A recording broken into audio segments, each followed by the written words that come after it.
రాజవొమ్మంగి మండలంలో Andhra Pradesh ST commission chairman Cholla Bojjireddy సోమవారం సుడిగాలి పర్యటన నిర్వహించారు.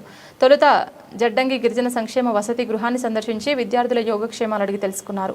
వంటశాల, మరుగుదొడ్లు, స్టాక్ రూమ్ పరిశీలించి అధికారులకు సూచనలు చేశారు. తర్వాత ఉర్లకులపాడు గ్రామంలో ఇటీవల అనారోగ్యంతో మృతి చెందిన కుటుంబాలకు పరామర్శించి మృతికి గల కారణాలపై ఆరా తీశారు.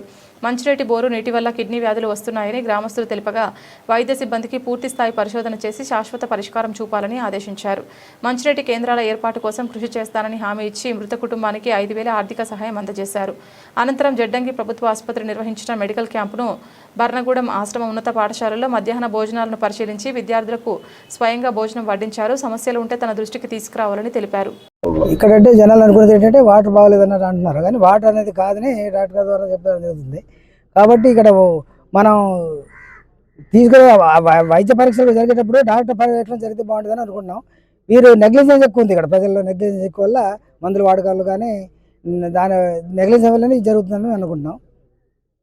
సార్, ఇక్కడ జామాయిల తోట వల్ల కొంత నీటి కలుషితం అయిపోయి ఇక్కడ బాగా ఈ వాపులు అనేవి కిడ్నీ సమస్యల నుంచి బాధపడుతున్నాం అనేసి వాళ్ళు అంటున్నారు, ప్రజలు అంటున్నారు. దానిపై మీరు ఎటువంటి దృష్టి? ఇప్పుడు అది కూడా ఒక విధంగా కరెక్ట్ అనుకుంటున్నాను. ఎందుకంటే జామాయిల తోటలో డెప్త్ వరకు వెళ్తాయి, వాటర్కి బాగా భూలోపలికి బాగా లోతుకి వెళ్తాయి, నీటి శాతం తగ్గిస్తుంది జామాయిల తోట. దానివల్ల కూడా ఏమైనా అవకాశం ఉందేమని అనుకుంటున్నాం. ఖచ్చితంగా అవి రిమూవ్ చేసే ఏర్పాటు చేద్దామని అనుకుంటున్నాం, ఆలోచన ఉన్నాం. అయితే కొంతమందికి పేరెంట్స్ ఇద్దరు చనిపోవడం జరుగుతుంది, పిల్లలు మాత్రమే మిగిలి ఉన్నారు. వాళ్ళకి ఎటువంటి చర్యలు తీసుకుంటారు? పాప నేను చూసిన గ్రామంలో అయితే ఆ పిల్లలు చిన్నపిల్లలు, ఆమె కూడా వయసులో బాగా చిన్న వయసులో పెళ్లి చేసి ఉంటారు. అది చాలా బాధాకరమైన విషయం. ఆవిడకి కొంచెం ఏదైనా చేయూత ఇచ్చి అందుకు ఆదుకుందామనే ఆలోచన ఉన్నాం. ఖచ్చితంగా అది ఆలోచన నిజం చేద్దాం అనుకుంటున్నాం. సార్, ఇప్పుడు డాక్టర్లు ఆల్రెడీ డిక్లేర్ చేశారు అంటున్నారు కదండి, వీళ్ళ రిపోర్ట్ ఫైనల్ సార్, ఫైనల్గా ల్యాబ్ రిపోర్ట్ బేస్ చేసుకుని తెలిసిందంటే ఇప్పుడు మా డాక్టర్ చెప్పిన దాని వరకు అయితే ఇది లేదని చెప్తున్నారు. వాటర్ వల్ల వాటర్ ల్యాబ్ రిపోర్ట్ కూడా మనం చూద్దాం. రేపు ఎల్లుండి వస్తున్నాను, తీసుకుంటాం, నిర్ణయం తీసుకుంటాం ఖచ్చితంగా.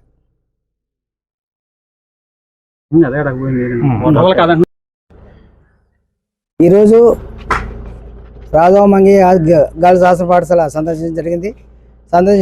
ఈ పాఠశాల సందర్శించిన కారణం ఏంటంటే ఫుడ్ పాయిజన్ జరుగుతుంది, సక్రమ విధులు నిర్వహించడానికి కొన్ని ఆశ్రమ పాఠశాలకు గుర్తించడం జరిగింది.